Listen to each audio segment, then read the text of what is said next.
I have a single theme today, which is that conservation by greater efficiencies and the things we do today, already every day, is the quickest, least cost, least risk means that we have to reduce energy and can be seen to be an alternative energy source by itself. That is simply just use less, and that's alternative energy. For start, more than 90% of the input energy in the world never ends as useful work. That's a startling number. What comes out of the ground in BTUs by measurement, when it finally gets down to the hairdryer or the rotation of the wheels of your car, 91% has actually disappeared and gone somewhere in the atmosphere. Instead, it's wasted in the process of energy extraction, transmission, various kinds of conversion. Typically goes away as waste heat. That's the biggest single loss, dissipated light, noise, or vibration.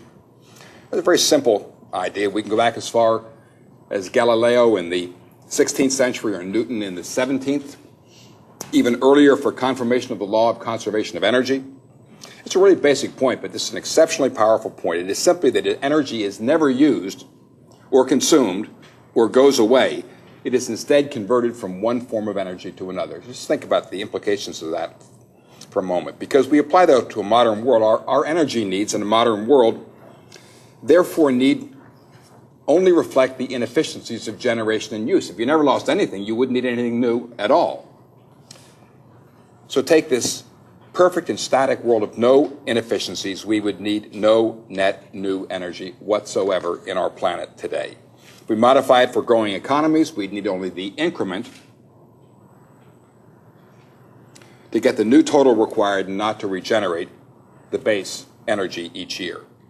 Of course, we don't live in a perfect world at all, and I start with this ultimate case of no losses only to get to the point of how much improvement remains in front of us. It is truly vast. 90% is wasted. Now, lest you think this is all theory, and Galileo and Newton and Leibniz and people like that, and nothing more, I'm going to suggest, first of all, that our products and services in the world account for about 2% of the world's carbon footprint every single year.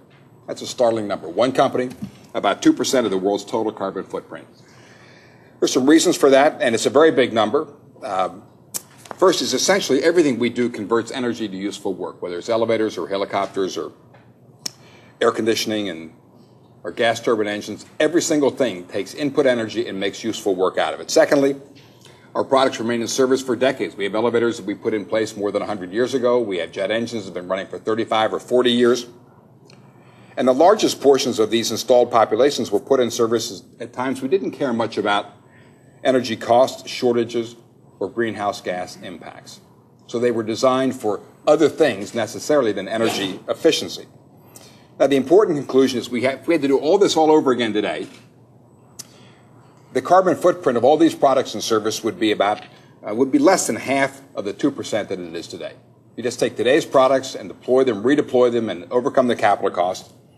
But it's a measure of the opportunity, and I'm suggesting that others can do the same, that there's a great deal more left in front of us. The current degree of waste in the inefficiencies of conversion is truly vast. And getting on with this idea of conservation via efficiencies is the quickest, cheapest, and most reliable means we have today of solving the energy problem. I think it's much more powerful, much more effective than even all of this conversation about alternative and clean sources. Maybe I'll be a little bit irreverent for a moment in this audience, and I'll put people that think about this problem in three simple categories, and forgive me for doing this, oversimplifying to make a point. One is what I call Lutheran, and that's the idea that we're greedy people, we're bad people, we are despoiling our planet, we are consuming resources better saved for our future, and we're nasty, mean people, and we're better off if we simply worked in the dark, slept in the cold. That's one. I don't believe in that, and I'm not suggesting that conservation, that's the direction we should go whatsoever. The second one, obviously, is the alternative energy group. Go find new sources like wind or active or passive solar or anything like that, and then as long as it is not, it doesn't have an environmental impact, everything will be fine. So we can keep on consuming and consuming more and more, and I guess that's where the politicians are. And the third category is one of conservation by efficiencies, which I think, actually looking at all the rhetoric and all the words in the media today, is the one that has the least attention to it, yet I think it is the one that is the single most powerful. Low cost, low risk, we know how to do it, and it's not that expensive capital-wise.